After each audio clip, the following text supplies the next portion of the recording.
हरिओम। प्रथम अध्याय अर्जुन विषाद योग। ये मनुष्य जीवन ही एक युद्ध क्षेत्र है। ये युद्ध हम सभी के जीवन में चल रहा है। हर कोई सुख, शांति और मुक्ति चाहता है। दुखों और तकलीफ़ों से, ये दुख कहाँ हैं, तकलीफ़ कहाँ है, उसे खोजने की आवश्यकता है, जो हमें हमारे सद्गुरु की कृपा से यह ज्ञान प्राप्त होता है। सारे दुख तकलीफ़ हमारे मन, बुद्धि और इंद्रियों में ही हैं। अभी तक हमने देखा और समझा। हमारे अंदर के काम, क्रोध, लोभ, मोह, अहंकार, राग, द्वेष, इन विकारों के कारण हमें सुख शांति प्राप्त नहीं हो पाती। इन विकारों के विरोध ही हमें अंतर युद्ध करना है। बाहरी युद्ध तो करना आसान है, मरो या मारो, लेकिन अंतर युद्ध, अपने ही विकारों से युद्ध करना, अपने जन्मों जन्म के संस्कार से युद्ध करना बड़ा कठिन काम है। इसीलिए अधिकांश लोग विषादग्रस्त हो जाते हैं। उनके लिए आत्मसंयम करना, नियमों का पालन करना काफ़ी कठिन लगता है। जिस तरह से श्रीमद् भगवद गीता में अर्जुन युद्ध के लिए तत्पर होकर आ तो गए, किंतु अपने विपक्ष में खड़े कौरव पक्ष को देखकर वे आसक्त हो गए। अपने ही लोगों को मारना अपने ही मन को मारने जैसा है। जबकि अर्जुन एक सफल और श्रेष्ठ योद्धा थे, सबकी दृष्टि उन्हीं की ओर थी, किंतु दुर्भाग्यवश वो दुखी और विषाद के शिकार हो जाते हैं। तात्विक दृष्टि से अर्जुन हमारे बुद्धि का प्रतीक है, हमारे शुद्ध विचारशीलता का प्रतीक है। जब वही कुंठित हो जाएगी तो अपने ही अवगुणों से युद्ध कैसे होगा। अर्जुन यहाँ हम सभी साधकों का प्रतिनिधित्व करते हुए श्री कृष्ण रूपी सद्गुरु के मार्गदर्शन में मोक्ष के मार्ग के एक यात्री हैं, किंतु अपने ही अवगुणों, अपने ही दुर्बलताओं, कमजोरियों के विरुद्ध युद्ध करने से विचलित होकर युद्ध नहीं करेंगे। युद्ध नहीं करने में ही उनको भलाई लगता है। ऐसा मोह उनको संसार के प्रति आसक्ति के कारण प्राप्त होता है। महाभारत महाकाव्य की पूरी कहानी तो आप सभी को ज्ञात ही है। राजा धृतराष्ट्र जो अंधे थे, कुरुक्षेत्र में घट रहे युद्ध के घटनाओं को जानने के लिए उनके मंत्री संजय से प्रश्न करते हैं। यहीं से श्रीमद् भगवद गीता का पहला अध्याय शुरू होता है। महाभारत के भीष्म पर्व में यह 25वां अध्याय है।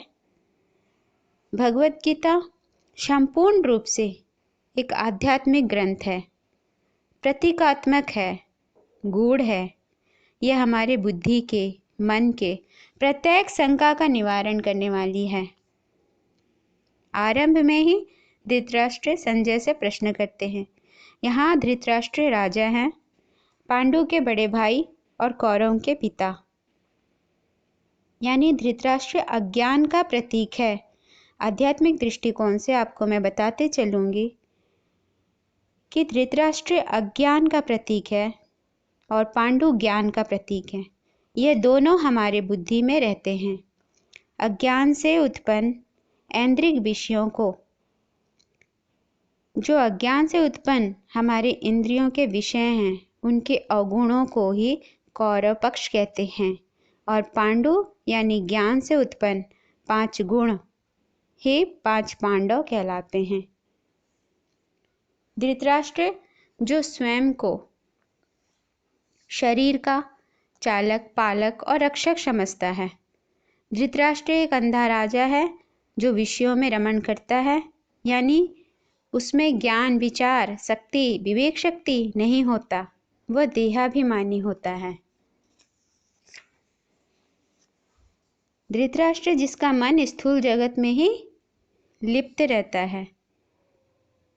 धृतराष्ट्र अज्ञान का प्रतीक है, जो हमारे अंधे मन को दर्शाता है, जो कि शरीर का पोषण जानते हैं, केवल आत्मा को तो जानते ही नहीं।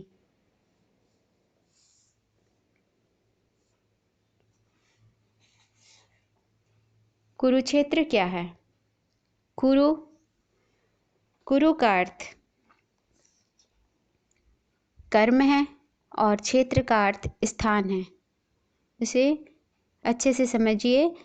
यह कर्म क्षेत्र ही, ये कर्म क्षेत्र कहें या कुरुक्षेत्र, यानी हमारे मेरुदंड में स्थित जो सुषुम्ना नाड़ी के रास्ते में 5 कर्म क्षेत्र हैं।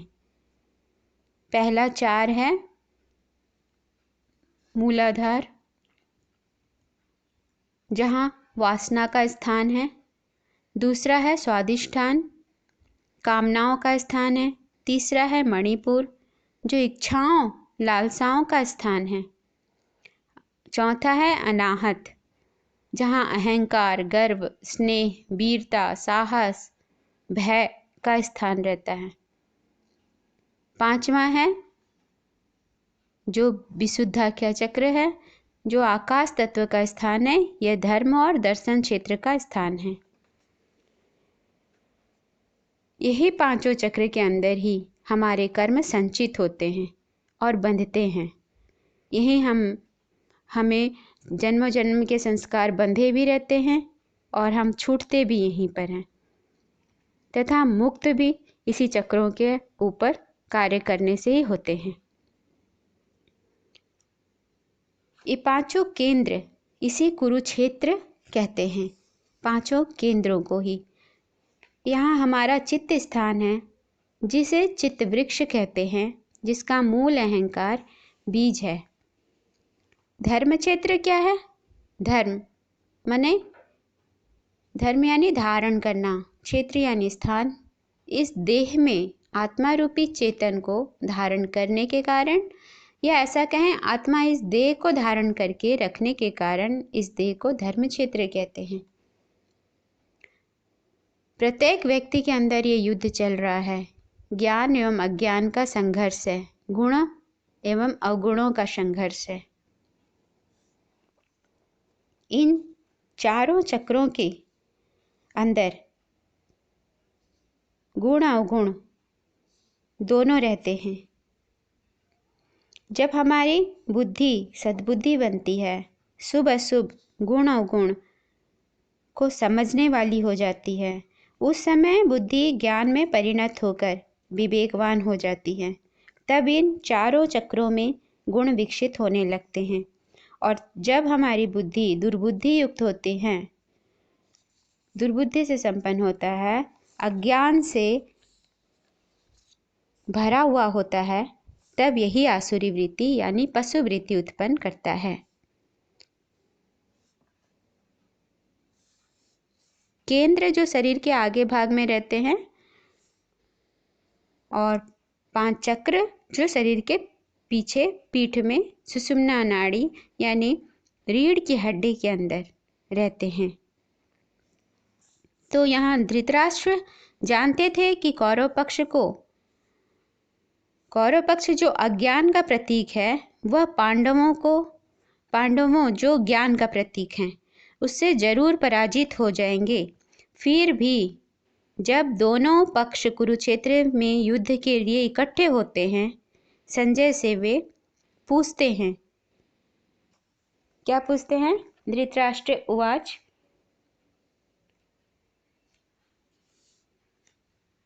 धर्मक्षेत्रे कुरुक्षेत्रे संवेतायुयोत्सव मामकाः पांडवाश्चैव किं कुर्वत संजय।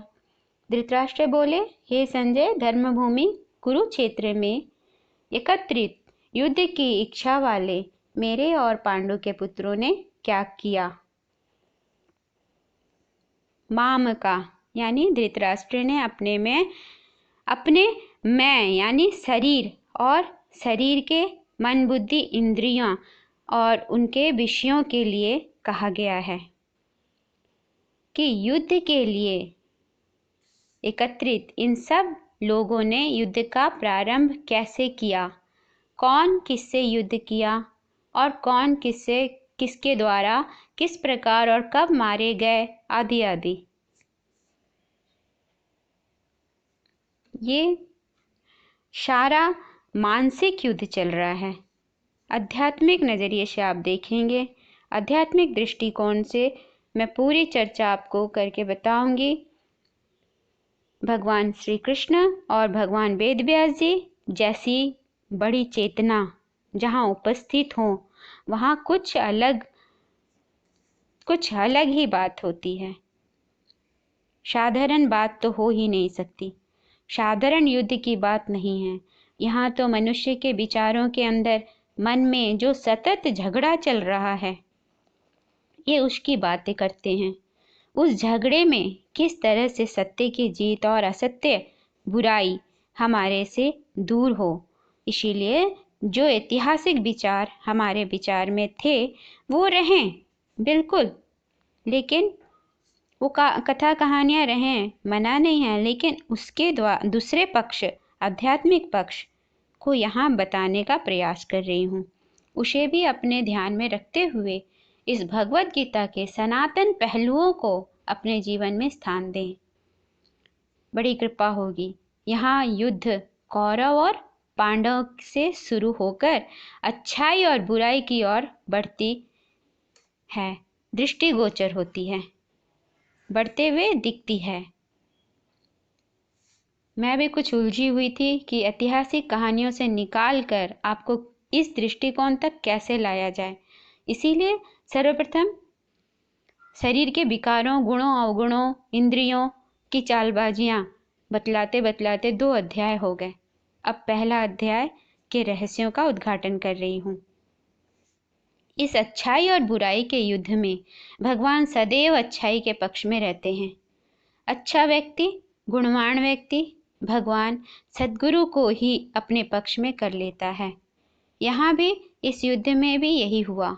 दुर्योधन भगवान की अछौड़ी सेना का लोभ करके मांग लेता है और अर्जुन सद्गुरु को अपने पक्ष में रखता है। भगवान चाहते तो यह युद्ध एक बार में ही समाप्त कर देते, नहीं कर देते क्या? उनके बस में क्या नहीं है, लेकिन वो अपने ऊपर नहीं लेते। कहना क्या चाहते हैं? भगवान कहना चाहते हैं कि इस माया के प्रपंच के अंदर बुराई और अच्छाई के युद्ध में अच्छाई को बुराई का नाश करना है। भगवान नहीं करेंगे क्योंकि अच्छाई और बुराई दोनों ईश्वर की ही सृष्टि है, दोनों उस भगवान की बनाई हुई है। हमें बनाया तो अच्छा ही था, लेकिन जब अच्छाई नहीं दिखती तो बुराई दिखलाई पड़ती है। जब सूर्य का प्रकाश नहीं होता तब अंधेरा दिखता है। इसका मतलब यह नहीं कि सूर्य का प्रकाश है ही नहीं। तो इसीलिए यहाँ युद्ध यानी संयम लाना है। इन सारे इंद्रियों के सारे विषयों को जितना भी भोग लो, तृप्ति कभी नहीं होती। तब स्वयं संयम आने लगता है। इतनी तपस्या कर कर के मनुष्य जीवन प्राप्त कर लिया, अब उसका लक्ष्य केवल आत्मोपलब्धि होनी चाहिए।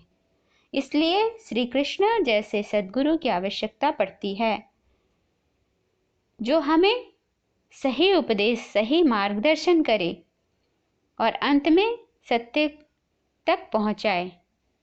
वरना हम सभी तो लक्ष्य से भटक कर माया, मोह, भ्रांति, शंका, शोक में पड़कर नष्ट हो रहे हैं। भगवत अवस्था में रहने से जो शांति मिलती है वह शांति हमें नहीं मिलती। फिर भी एक दिन ऐसा जरूर आएगा जब निराकार ब्रह्म का प्रकाश हमारे अज्ञान के अंधकार को दूर करेगा और भगवत अवस्था में स्थिर करेगा। भगवत गीता पाप पुण्य दोनों के ऊपर है, दोनों के ऊपर है। पाप पुण्य, अच्छाई बुराई, गुण अवगुण दोनों द्वंद्वों से पार होकर ही भगवत अवस्था को उपलब्ध हो सकते हैं हम लोग। तो इस श्लोक का यही अर्थ है कि जन्मों जन्म के तपस्या के बाद जब मनुष्य जन्म प्राप्त हुआ तो धृतराष्ट्र पूछते हैं कि मेरे मन और बुद्धि इंद्रियों के बीच का युद्ध कैसा चल रहा है। आ रहा है समझ में आपको? वे जानना चाहते हैं कि धर्म क्षेत्र के प्रभाव से मेरे पुत्रों की बुद्धि सुधर गई या फिर धर्मराज युधिष्ठिर ही धर्म क्षेत्र के प्रभाव से प्रभावित होकर युद्ध से हट गए, या फिर अभी तक दोनों सेनाएं खड़ी ही हैं एक दूसरे के विपक्ष में। युद्ध हुआ या नहीं, और यदि युद्ध हुआ तो उसका क्या परिणाम हुआ। ये एक ही प्रश्न धृतराष्ट्र के द्वारा पूछा गया पूरी गीता में, जिसका जवाब संजय अगले श्लोक में देते हैं। हरिओम।